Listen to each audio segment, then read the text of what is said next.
Bonsoir à tous, merci de nous rester fidèles. Tout de suite le sommaire de votre journal. Le gouvernement marocain note avec grande satisfaction les signaux positifs contenus dans le message adressé par le président allemand à Sa Majesté le roi Mohammed VI à l'occasion du Nouvel An. Berlin considère notamment l'initiative d'autonomie comme une bonne base pour la résolution de la question du Sahara marocain. Connue par sa rapide transmission, la souche Omicron fait monter de façon exponentielle les chiffres quotidiens. Qu'en est-il de sa particularité, la particularité de sa charge virale? Une question parmi d'autres que nous poserons au docteur Samir Kaddar avec nous en direct depuis la capitale belge. Au Maroc, Omicron commence à dominer Delta. Hommage à des jeunes Marocains primés pendant des concours scientifiques internationaux très récemment, dont les prestigieux prix internationaux de la NASA et le prix africain de la Startup Track. Les moments forts de la cérémonie à suivre dans ce journal.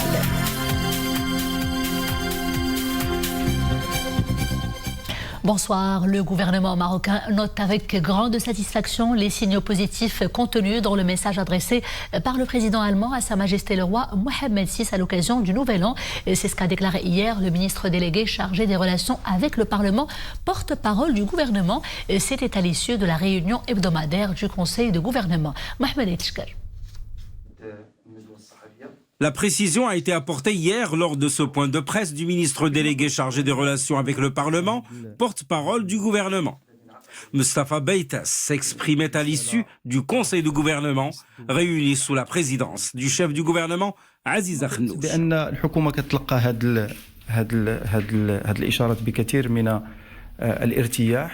Le gouvernement a accueilli avec grande satisfaction les déclarations positives et importantes exprimées par le gouvernement allemand et la teneur du message adressé par le président allemand à Sa Majesté le roi Mohammed VI. Dans un message adressé à Sa Majesté le roi Mohammed VI à l'occasion du Nouvel An, le président de la République fédérale d'Allemagne avait souligné que son pays, et je cite, « salue les vastes réformes menées sous la conduite de Sa Majesté le roi ».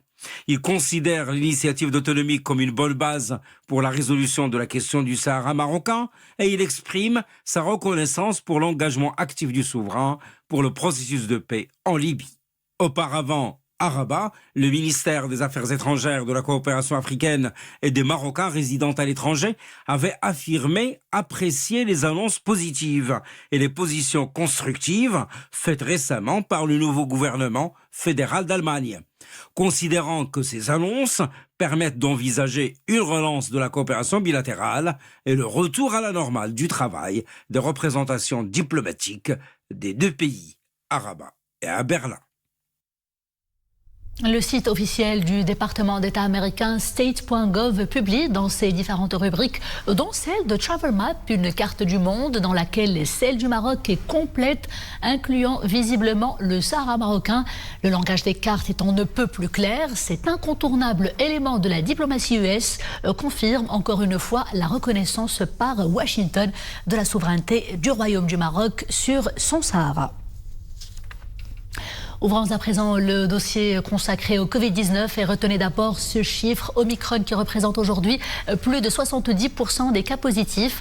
La précision émane du ministre de tutelle. Selon professeur Aït Taleb, Khalid Aït Taleb, le constat a été fait grâce à la veille génomique réalisée chaque semaine par les autorités sanitaires. Si en octobre et en novembre on dénombrait en moyenne 150 cas du variant Delta, aujourd'hui on a atteint la barre des 6000 cas positifs dont la plupart sont dus à la rapide propagation du variant Omicron, a-t-il précisé. Omicron domine donc chez nous à plus de 70%, rappelons-le. Il domine aux États-Unis et dans plusieurs pays européens également à 100% cette fois-ci. Et au Maroc, il n'est pas aussi inoffensif que certains le prétendent. Nous posons justement la question sur le degré de virulence d'Omicron au docteur Samir Kaddar. Docteur Kaddar, bonsoir. Vous êtes avec nous en direct depuis la capitale belge où est basée l'ONG C3M, une association qui regroupe quelques 500 compétences médicales marocaines en Europe. Vous êtes anesthésiste réanimateur. Et quelles sont tout d'abord vos propres observations sur la virulence, la charge virale d'Omicron? Oui, bonsoir, merci pour l'invitation, chère madame. Effectivement, la variante Omicron, ce que nous avons observé, et notamment ces derniers jours, et précisément cette semaine, En Belgique, le nombre de contaminations en Belgique a grimpé à plus de 27 000 cas enregistrés. C'est un nombre important et pourtant, selon le ministère de la Santé belge, ce n'est qu'un début. Au cours du mois dernier, plus d'une douzaine de groupes de recherche ont observé le nouveau pathogène Omicron en laboratoire. Omicron a diffusé à travers la planète, infectant facilement même les personnes vaccinées ou rétablies d'infection, mais alors que le nombre d'hospitalisations n'a pas vraiment augmenté. Les premières études de patients ont suggéré qu'Omicron était moins susceptible de provoquer une maladie grave que d'autres variantes. Il se peut que Omicron ne pénètre pas assez bien donc la cellule pulmonaire et donc ceci c'est un grand avantage pour nous en tant que cliniciens. Alors que Omicron, on dit que c'est un spécialiste des voies respiratoires supérieures. Et de ce fait, il se retrouve dans des gouttelettes et facilement éliminé lors de l'éternuement, etc. D'où la recommandation de bien faire attention quand on éternue et bien entendu la distanciation physique et le port de masque et ainsi de suite, sans pour autant oublier la vaccination qui est quand même très importante et notamment le boost sur lequel nous insistons. La 3e dose, bien entendu. Exactement. Le Maroc, docteur Kadar, a été touché par la nouvelle vague à Omicron. 3 semaines après l'Europe, nous devrions apparemment nous attendre à la même situation. C'est-à-dire, docteur, expliquez-nous. Oui, merci. Excellente question. Donc, il faut dire que c'est pas un hasard. S'il y a 3 semaines, c'est bien entendu grâce à différentes mesures qui ont été entreprises par le Royaume, notamment la fermeture des frontières, à contre-cœur, mais ce délai, bien entendu, il est relatif.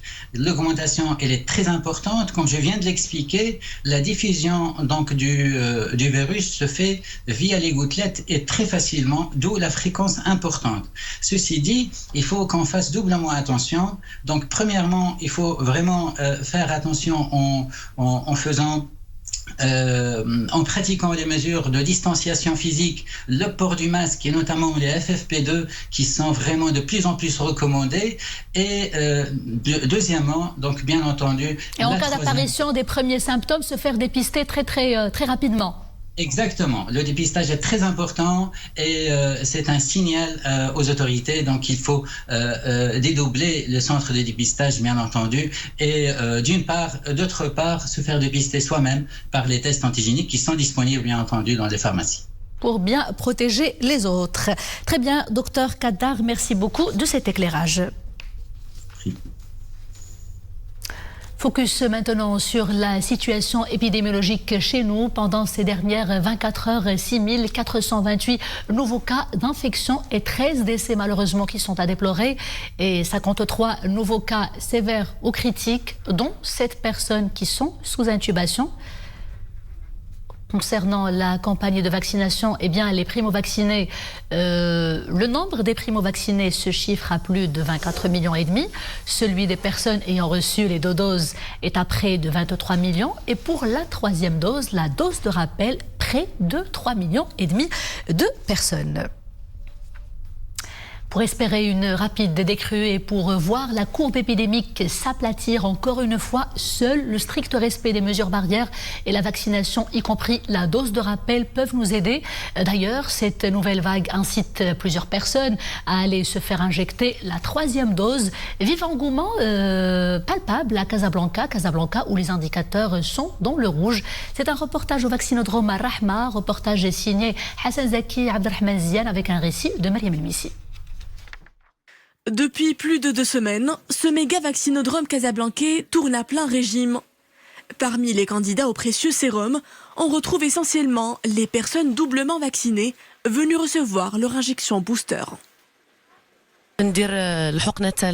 Je suis venue recevoir mon injection de rappel. Je suis agréablement surprise par le regain de la vaccination.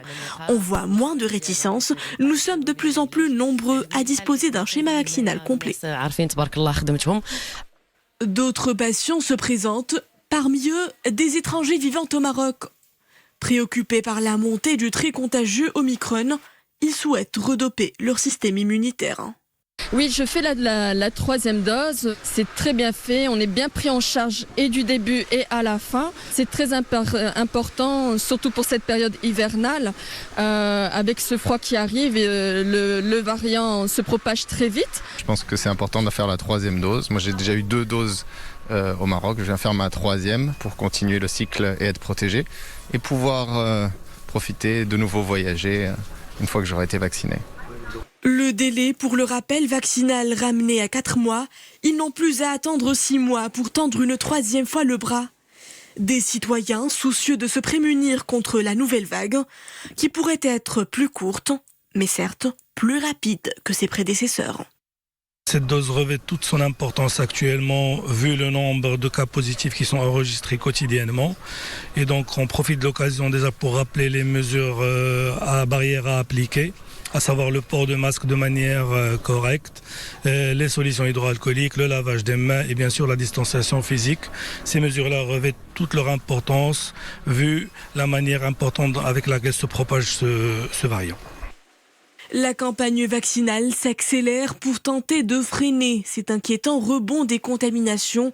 Au Maroc, nous sommes déjà plus de 3,3 millions à avoir complété nos schémas vaccinaux. À présent, cette nouveauté dans le protocole médical de traitement anti-Covid-19, il s'agit d'un médicament appelé Molnupiravir, un antiviral à prendre uniquement avec une ordonnance médicale, un médicament aux nombreuses particularités et vertus. Découvrons tout cela avec Lissel El-Hamdaoui. Le Molnupiravir, un nom à retenir. Il s'agit d'un médicament anti-Covid inclus dans le protocole thérapeutique. Au Maroc, il sera incessamment disponible dans les officines. Mais à quelle famille de médicaments appartient-il ? C'est un antiviral administré par voie orale, développé par le laboratoire américain Merck. Selon les spécialistes, il doit être prescrit pour les adultes pendant les 5 premiers jours suivant les premiers symptômes de la maladie, sinon il devient inutile. Selon les autorités sanitaires, ce médicament pourrait réduire de moitié le risque d'hospitalisation ou de décès des patients atteints par le Covid-19. Le Molnupiravir a été validé, vu les résultats de son efficacité et vu son profil de sécurité. Cette molécule, elle intègre le protocole thérapeutique pour la prise en charge des patients Covid positifs, suivant une prescription médicale et un plan de surveillance pour les effets indésirables. Initialement, le Molnupiravir était utilisé dans le traitement de l'hépatite virale et dans celui de la grippe classique. Le médicament est prescrit aujourd'hui, en cette période de pandémie, pour traiter les patients atteints de Covid. Toujours est-il, la vaccination restera indispensable. Le Molnupiravir ne remplacera pas le vaccin. C'est pour ça que nous incitons et nous invitons toute la population à venir se faire vacciner, compléter leur schéma vaccinal pour assurer une immunité collective. Le médicament Molnupiravir est indiqué pour le traitement des adultes, pour la prise en charge des cas confirmés Covid positifs. L'annonce par les autorités sanitaires marocaines de la mise sur le marché de ce médicament anti-Covid intervient dans une période critique, marquée par une forte propagation du nouveau variant extrêmement contagieux Omicron. Une manière pour le Maroc d'assurer une gestion proactive des risques liés au Covid. L'année 2022 serait-elle celle des traitements anti-Covid ? C'est ce que nous allons peut-être constater dans les jours ou les mois à venir. Les procédures d'immatriculation des assurés de la CNOPS désormais facilitées. La première mesure concerne les assurés nouvellement immatriculés qui disposeront à partir du 31 de ce mois-ci d'une nouvelle carte d'immatriculation comportant les éléments de leur identification. La deuxième mesure concerne les assurés déjà immatriculés qui ne seront plus obligés à partir du 31 courant de renouveler leur carte d'immatriculation suite à une mise à jour de leurs données personnelles ou de déclaration de leurs ayants droit. La troisième mesure est le lancement prochain d'un service en ligne dédié aux assurés leur permettant d'adresser à distance les demandes de mise à jour de leurs données administratives et la déclaration de leurs conjoints et leurs enfants. Le Conseil de la concurrence préconise d'ouvrir le secteur du gaz naturel aux investisseurs pour ne pas hypothéquer l'évolution de ce marché embryonnaire. Le Conseil a estimé dans son avis émis dans le cadre d'un projet de texte relatif au secteur aval du gaz naturel au Maroc qu'il est primordial de ne pas figer la situation du marché. Nous écoutons tout de suite le président du Conseil de la concurrence. Le Conseil de la concurrence a émis un avis suite à sa consultation par le chef de gouvernement, comme la loi le recommande, concernant le projet d'un code gazier. L'objectif évidemment important pour le pays, c'est de se doter d'un cadre législatif qui permet au Maroc de disposer de cette source d'énergie qui est produite localement au Maroc, mais qui en quantité encore insuffisante, mais qui nécessite des infrastructures pour être connectée au marché mondial de cette matière. Le monopole de distribution locale nous semble injustifié. Donc nous pensons qu'il faut laisser peut-être le libre jeu de la concurrence. Et nous pensons aussi, c'est une des recommandations fortes, que le secteur qui apparaît dans le projet de loi comme un secteur fortement administré, la loi renvoie à presque une quinzaine de textes administratifs qui définissent les autorisations, qu'il valait mieux un secteur régulé, comme le sont les télécoms aujourd'hui au Maroc, plutôt qu'un secteur administré. Bien évidemment, nous mettons aussi le doigt sur la fixation des prix en souhaitant que l'agence qui soit chargée de ce dossier, en particulier la NRE, donc l'Agence nationale de régulation de l'électricité aujourd'hui qui deviendrait l'Agence nationale de régulation d'énergie, puisse opérer non pas en fixant des prix mais en fixant les modalités de calcul des prix, les calculs de prix de revient, etc., pour qu'on ait une transparence dans les prix. Il est temps de sortir les grosses doudounes, les manteaux chauds et les bonnets, car la vague de froid va s'amplifier à partir de ce soir encore dans plusieurs provinces du royaume. C'est le cas pour Taourir, Jrada, Gersif, Figuig, Ifren, Boulmen, Taza, Azelel, Bni Mellal, Khnefra, Al-Haouz, Midelt et Tenrer. Le mercure descendra jusqu'à moins 6 degrés comme température minimale et puis la maximale ne dépassera pas les 8 degrés. Et en ces temps froids, justement, la chaleur des hommages réchauffe et met du baume au cœur. Focus ce soir sur la cérémonie d'hommage rendue hier aux jeunes Marocains ayant brillé de mille feux récemment lors des concours internationaux dans le domaine de l'intelligence artificielle et la création d'entreprises. Mohamed Nasseri, Zakaria Moqenbillah et Myriam Missi. Férus de science et de nouvelles technologies, ces jeunes ont des idées plein la tête et de la créativité à revendre. Leurs solutions innovantes sont primées à l'international. Un premier prix de la NASA pour les applications spatiales a récompensé une application servant à détecter le plastique dans les océans, déterminer sa quantité et prédire son parcours avec exactitude. La compétition a rassemblé près de 162 pays. Nous sommes passés par 3 phases de sélection et nous avons pu remporter l'un des 10 prix. La NASA a qualifié la solution présentée par l'équipe marocaine comme une proposition idéale pour connecter les gens via des solutions de technologie de pointe. 2 autres projets sont primés pour l'Internet des objets et l'intelligence artificielle. Un premier prix africain a récompensé une solution permettant de prédire les pannes des appareils et un 3e prix obtenu aux Émirats arabes unis pour un projet visant à assister les débutants dans la robotique. Notre projet consistait en des kits éducationnels dont le but est d'apprendre aux jeunes les techniques d'Internet des objets et de l'intelligence artificielle. Cette victoire nous encourage pour travailler davantage et honorer notre pays. Ces jeunes ont fait preuve d'un niveau remarquable en sciences au niveau international. Cela montre que le Maroc dispose d'un fort potentiel dans ces domaines. Notre département est résolument engagé pour encadrer et assister ces jeunes.